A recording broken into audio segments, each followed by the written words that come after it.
vendredi 11 ou lundi 14. Nous faisions route pour traverser le golfe de Gascogne et doubler le cap Finistère.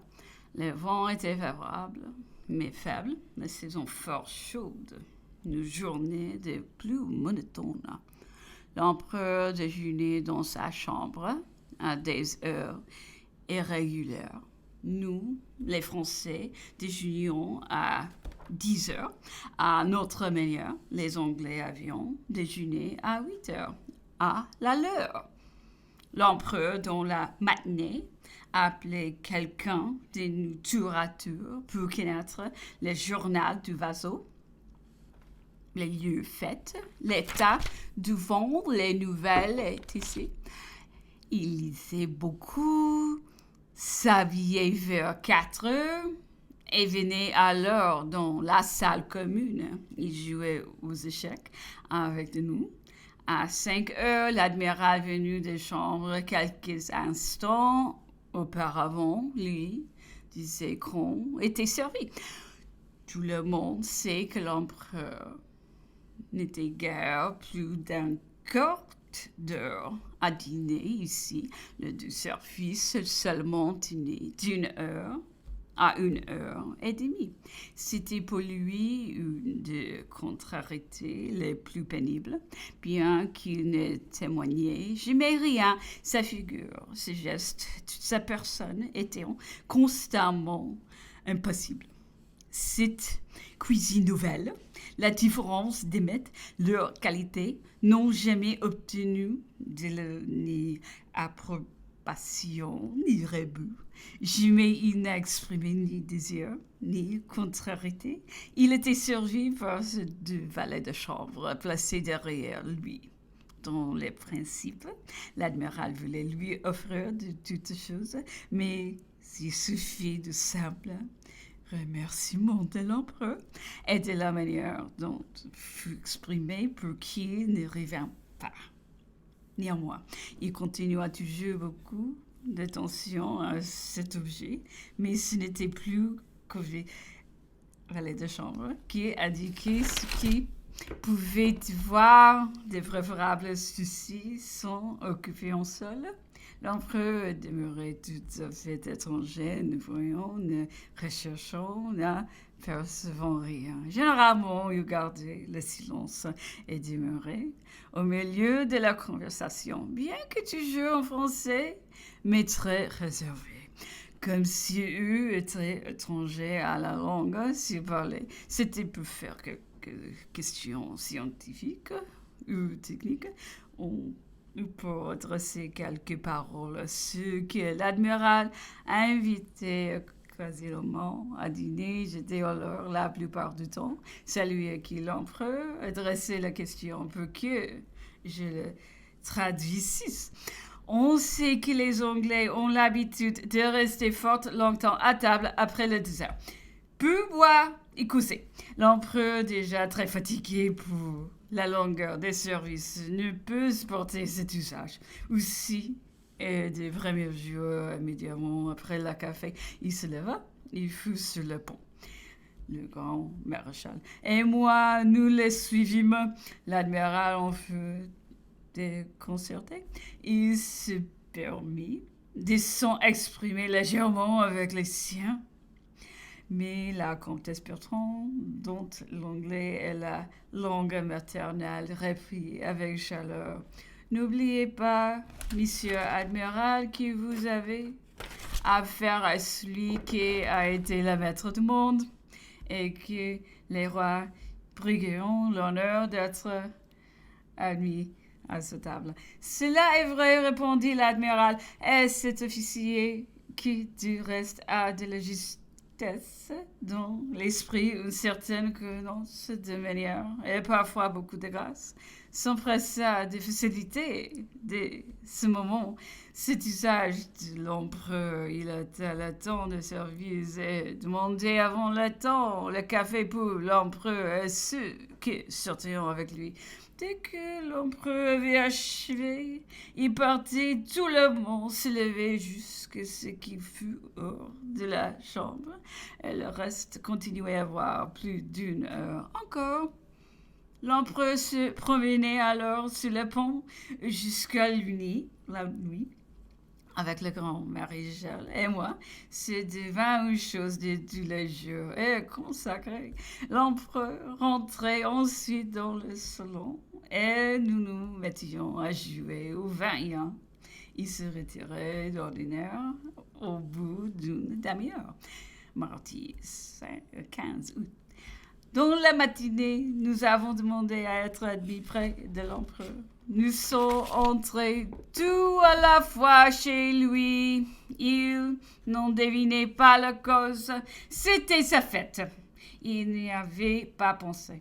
Nous avions l'habitude de le voir ce jour-là dans des lieux plus vastes et tout remplis de sa puissance. Mais nous n'avions jamais apporté de vœux plus sincères et des cœurs plus pleins de lui.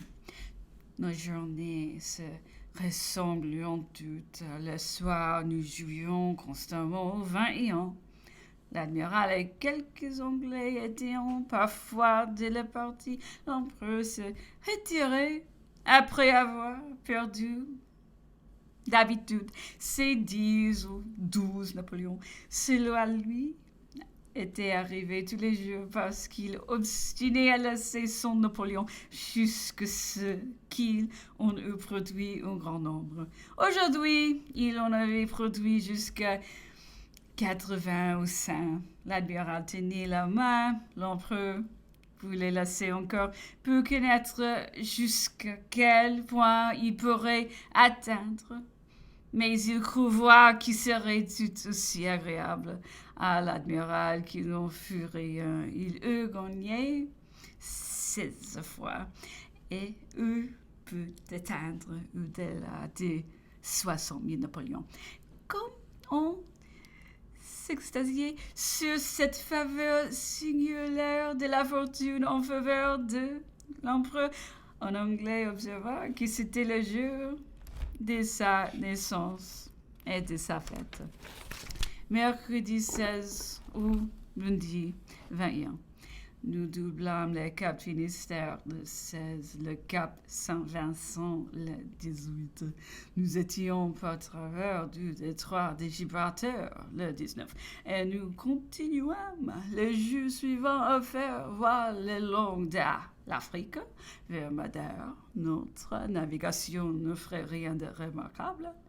Toutes nos journées se ressemblaient dans nos habitudes et loin l'emploi de nos heures. Le sujet de la conversation se pouvait offrir quelques différences. L'empereur restait le doute la matinée dans sa chambre. La chaleur était grande. Il ne s'habillait pas et souvent il demeurait à peine vêtu. Il n'avait point de sommeil et se levait plusieurs fois dans la nuit. La lecture était son grand passe-temps. Il me faisait venir presque tous les matins. Je lui traduisais ce qu'est l'encyclopédie britannique ou tous les livres que nous avions pu trouver à bord continuant sur Saint-Hélène ou sur les pays dans le voisinage desquels nous naviguions. Cela remena naturellement sous les yeux mon atlas historique. Il n'avait fait que l'entrevoir à bord du Bellerophon et auparavant ils n'en avaient qu'une très fausse idée. Ils s'en occupaient 3 ou 4 jours de suite. Ils s'en disaient enchantés. Ils ne révélaient pas de la quantité de choses qu'ils y trouvaient, de l'ordre et de l'à-propos dans lequel se présentions. Il n'avait eu jusqu'à la digitale nulle idée de cet ouvrage. C'était la carte géographique seule qu'il parcourait passant toutes les autres. Mais Mappemonde, surtout fixé particulièrement son attention et son suffrage. Je n'osais lui dire et lui prouver que la géographie était néanmoins la partie faible, qu'elle présentait beaucoup moins de travail à défendre, que les tableaux généraux et les tableaux généalogiques étaient bien supérieurs. Les tableaux généraux pouvant être difficilement surpassés par leur méthode, leur symétrie, leur clarté et la facilité de leur usage. Et les tableaux généalogiques présentant chacun isolement en petite histoire entière du pays qu'ils concernant. Ils en étaient tout à la fois et sous tous les rapports, l'analyse la plus complète et les matériaux les plus élémentaires. L'empereur me demandait si cet ouvrage n'était pas employé dans toutes les éducations, s'il eût connu des idées. Il en eût rempli les lycées et les écoles et me demandait aussi pourquoi je l'avais publié sous le nom Improté le Sage. Je répondais que j'en avais publié esquisses très informes en Angleterre au moment de mon émigration, dans un temps où nous exposions nos parents et des dents pour nous. Sinon, au dehors. Et puis encore l'avais-je fait peut-être aussi, lui disais-je, en riant dans mes préjugés d'enfance à la façon des nobles Bretagne, qui, pour ne pas déroger, déposions leur épée au ref durant les temps de leur négoce. Tous les jours après dîner, l'empereur, comme je l'ai déjà observé, se devait fort longtemps avant le reste de la table. Et la grand-mère Charles et moi ne manquions pas de le suivre sur le pont. J'y demeurais, même souvent seul, parce que la grand-mère Charles descendait alors auprès de sa femme, habituellement souffrante. L'empereur, après les premières observations sur le temps, les sillages, les vents prenaient un sujet de conversation ou revenait même à celui de la vie ou des jours précédents, et après 10 ou 12 tours de promenade sur la longueur du pont, il allait appuyer des coutumes sur l'avant-dernier canon de la gauche du vaseau près du passe-vent. Les midshipmen, jeunes aspirants, auront bientôt remarqué cette prédilection d'habitude, et ce canon se fut appelé dans le vaseau que le canon de l'empereur. C'est là que l'empereur causait souvent des heures entières et que j'ai entendu pour la première fois une partie de ce que je vais raconter, avertissant du reste que je transporte ici en même temps ce que j'ai recueilli plus tard dans la foule des conversations éparses qui ont suivi mes propositions en cela de présenter de suite et réunir tout ce que j'ai noté de remarquable sur ce sujet. C'est peut-être ici le lieu de dire ou de répéter une fois pour toutes que si dans ce journal on trouve peu d'autres ou coups de méthode, si que le temps me presse, que mes contemporains attendaient, désirant, et que mon état de santé m'interdit toute application, j'ai craint de n'avoir pas le temps de finir. Voilà mes trop bonnes excuses, mes vrais titres à l'indulgence, sous l'estime de la narration et l'ordonnance des objets.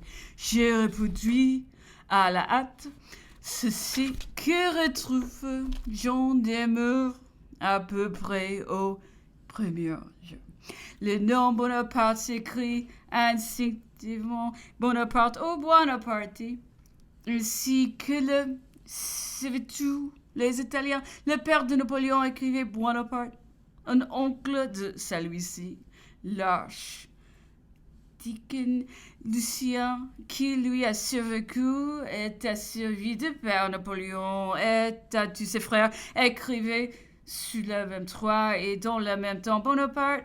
Napoléon, durant toute sa jeunesse, a signifié Bonaparte, quand son père, arrivé au commandement de l'armée d'Italie, il se donnait bien de garder d'altérer cette orthographe qui c'était plus spécial pour la nuance italienne.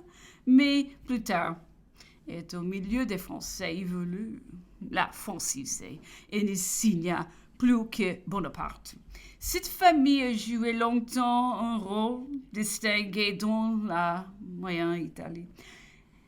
Elle a été puissante à Trévise, où la trouve inscrite sur les livres d'or de Bologne et parmi les patrices florentins. Lorsque Napoléon, alors général de l'armée d'Italie, entra vainqueur dans Trévise, les chefs de la ville viendront joyeusement devant de lui et lui présenteront les titres et les actes qui prouveront que sa famille y avait joué un grand rôle. À l'entrevue de Dresde, avant la campagne de Russie, l'empereur François a pris en jeu à l'empereur Napoléon, son gendre, que sa famille avait été souveraine à Trévise, qu'il en était bien sûr, parce qu'ils ont été fait représenter tous les documents. Napoléon là répondit qu'il n'en voulait rien savoir, qu'il préférait bien plutôt être le Rodolphe d'Habsbourg. De sa famille, François y attachait plus d'importance et lui disait qu'il était bien indifférent d'avoir été riche et de devenir pauvre, mais qu'il était sans prix d'avoir été souverain et qu'il fallait le dire à Marie-Louise, à qui cela ferait grand plaisir. Lorsque Napoléon, dans la campagne d'Italie, entre dans Bologne, maréchal des Caporal et Ardini, depuis si connu en France, est alors député du Sénat de leur ville, et verront avec complaisance lui présenter le livre d'or où se trouvait inscrit le nom et les armoiries de sa famille. Plusieurs maisons ou édifices étaient encore dans Florence existence dont il y avait agité pour la famille Bonaparte. Plusieurs demeurant encore chargés de ses accusants. Un Corse ou une Bolognaise, Césarée, je crois, choqué à Londres de la manière dont le gouvernement avait reçu la lettre pacifique de Napoléon Bonaparte, entrant au consulat, publie alors des renseignements génériques qui établissant ses alliances avec l'antique maison d'Est Velf au Golfe, supposé être le président roi d'Angleterre. Le duc de Feltre, ministre de France et Toscane, a reporté à Paris de la galerie de Medici le portrait d'une Bonaparte mariée à une des princes de cette famille, la mère du pape Nicolas V ou de Paul V de Sarzel était où Bonaparte. C'est un Bonaparte qui a été chargé du traité par lequel s'est fait l'échange de Livourne contre Sarzen. C'est à Bonaparte auquel, à la Renaissance des lettres, on est redevable d'une des plus anciennes comédies, celle de la Veuve, qui est la bibliothèque publique à Paris. Lorsque Napoléon, à la tête de l'armée d'Italie, marchait sur Rome et recevait à Tolentino les propositions du pape, des négociateurs ennemis observa qu'il était le seul Français qui, depuis le constable de Bourbon, eut marché sur Rome. Marque ce qui ajoutait, disait-il, cette circonstance, quelque chose bien bizarre. C'est que l'histoire de la première expédition se trouvait écrite précisément par un des parents de celui qui a excité la seconde, par Monseigneur Nicolas Bonaparte, qui a laissé en effet la sac de Rome par le connétable de Bourbon. De là peut-être où du pape mentionné plus haut, du nom de Nicolas qu'on a voulu dans certains pamphlets était celui de l'empereur au lieu de Napoléon. Cet ouvrage se trouve dans toutes les bibliothèques. Il est précédé d'une histoire de la maison Bonaparte, imprimée il y a 40 ou 50 ans, et rédigée par un professeur de l'université de Pise, le docteur Vachard. Monsieur de Citeaux, ambassadeur de Bavière, me répétait souvent que les archives de Munich renfermaient un grand nombre de pièces italiennes qui témoignent l'illustration de cette maison. Napoléon, au temps de sa puissance, s'est constamment refusé à toute espèce de travail ou même de conversation sur cet sujet. Sous son consulat, il décourageait trop bien la première tentative de ce genre pour que personne essaie d'y revenir. Quelqu'un publiait une généalogie dans laquelle on rattachait sa famille à l'ancien roi du Nord. Napoléon fit persifler cet essai de la flatterie dans un papier public où l'on finissait par conclure que la noblesse du premier consul ne datait que de Montenotte au du 18 Brumaire. Cette famille fut, comme tant d'autres, victime de nombreuses révolutions qui désolèrent la ville d'Italie. Les troubles de Florence mirent les Bonaparte au nombre de férocités émigrées. Un dieu se retira d'abord à Solzhenitsyn et de la passa encore. Tous ces descendants ont toujours continué d'envoyer leurs enfants en Toscane à la branche qui était demeurée à San Miniato.